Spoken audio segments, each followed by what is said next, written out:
Nzize wano gatta solidarity ne baganda baffe abasoga. Abasoga nga bali mu lutalo olw'okubanja Kyabazinga waabwe nga talabikako. Era mu kaseera kano nga Kyabazinga talina waalabikira. Era twawulidde nga ne Maama Kadaga akyogerako. Meseji yange egende eri abaana abasoga, abawala abasoga, abavubuka abasoga mwenna abali kweno apu. Bannange leka tulimirire mu solidarity. Leka twegattire wamu ffenna tukubire wamu omulango ogutakungula tulabike nga Kyabazinga waffe owa Busoga afuna obwenkanya. Nfunye ba comrade bangi nga bajja mu inbox yange nga bagamba munnange comrade Kyabazinga talabika. Nensala wonji je wano nyimirire nkubiriza buli mwana omusoga ng'oli kuno ku TikTok nga tonnaba kujja kuvuma na kwogera bitakwatagana na kwogera by'otamanyi by'otalinaako mutwe na magulu. Bannange leka tuyimirire wamu tulage obwa solidarity tulwanirire Kyabazinga waffe owa Busoga nga bwe twakola ku kabaka waffe Ronald Muwenda Mutebi owa Buganda nga bamutute mu Namibia ng'asiranidde Namibia nga bamukasuseeyo kubanga bamutwala tetumanyi. Era amawulire ge gasibuka ku mukulu gwe bayita Lumbuye, komuledi waffe Lumbuye ye yatuwa amawulire ago nti kabaka waffe ali Namibia.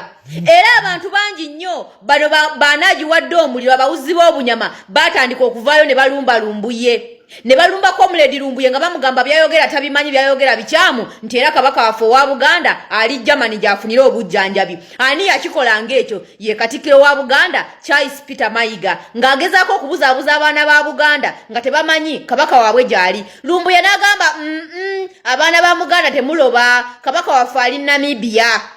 Era kyagenda okuzuuka nga kabaka waffe ali Namibia. Kati ssaawa zino Lumbuye yavuddeyo n'ayisa amawulire n'agamba Kyabazinga taliiyo mu Busoga, taliiyo, tabukadde ntende mu lubiri lwe. Abantu bangi bavuddeyo ne balumba Lumbuye. Nendaba abaana abasoga nga muvuddeyo mulumbye Lumbuye. Ne ngamba ensonga zino sigenda zoogerako kubanga sinnazitegeera. Naye mbasaba abaana abasoga abali ku media, abaana abakola video abasoga, muzikole mu lulimi Olusoga. Muzikole mu lulimi Olusoga tulabike nti nno Kyabazinga waffe naye afuna obwenkanya. Kubanga tukimanyi nti omuntu gwe tulwanagana naye Museveni ne gurupu ye batemu. Ate ng'ekintu kye bataagala bwe bwakabaka obuli mu Uganda. Bannange tusaba bakomulede Abanyankole, aba Northerner, aba Westerner, aba Northerner, abaana ba Buganda leka tuyimirire wamu tubanje Kyabazinga.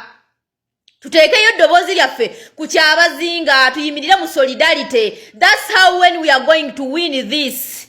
Yengeri yemu yokka gye tugenda okuyitamu okuwangula kino kubanga abaana ba Buganda bateekawo embeera ne twegatibwako abamawanga amalala ne batuyambako, kabaka waffe n'anunulibwa era gavumenti yagenda ku bunkenke, kabaka waffe n'ava Namibia n'akomawo mu Uganda. Era mwali mu Uganda wadde nga tali bulungi nnyo era tali mu lubiri gwe luddawa wane Mengo. Naye era tukimanyi nti waali ali mu yunsi ye tali ku mawanga. Oba mukitegeera abaana ba Buganda bateekawo omuliro okuviira ddala mu Misinde, ennyimba ne bazikuba, ground neyako omuliro. Leka abaana ba Busoga ennyimba muzikube, mulage obutali bumativu bwammwe ku bitundu byammwe, mubanje Kyabazinga bammwe, mutegeeze bakadde bammwe eyo mu byalo abatamanyi, oluusi abatalina information ku Kyabazinga waabwe. Tulabike nga tufuna obwenkanya eri Kyabazinga. Naye waaba tali mu Uganda nga tali mu nsi ye akomezebeyo mu nsi ye abeere mu nsi ye. Kubanga tukimanyi nti omuntu gwe tudiringa naye Museveni ne gurupu ye bantu batemu ate tebaagala ba cultural leaders kubanga bakimanyi ba cultural leaders balina command ku bantu baabwe, balina command about their people. Era nga Kyabazinga yakomandinze ne kabaka waffe n'akomandinga Museveni abakimanyi bulungi akake kabaka weddemu. Yensonga lwaki abanyigiriza ateekawo Kyabazinga waffe n'amuteekako ekijinji kyamuva wala, n'ateekawo kabaka waffe owa Buganda n'amuteekako ekijinji kya Mayiga ne kitandika omunyigiriza.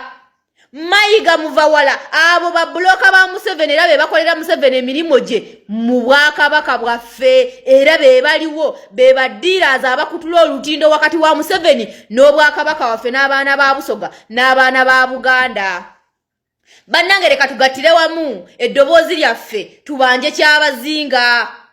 internet enyooke naye tukole kasavu kanyama byonna tubikwateko kubanga ebyokwogerako mu kaseera kano tulina bingi n'ebyokutambuza mu kaseera kano tulina bingi nga temwerabidde n'ekya protest vote 2026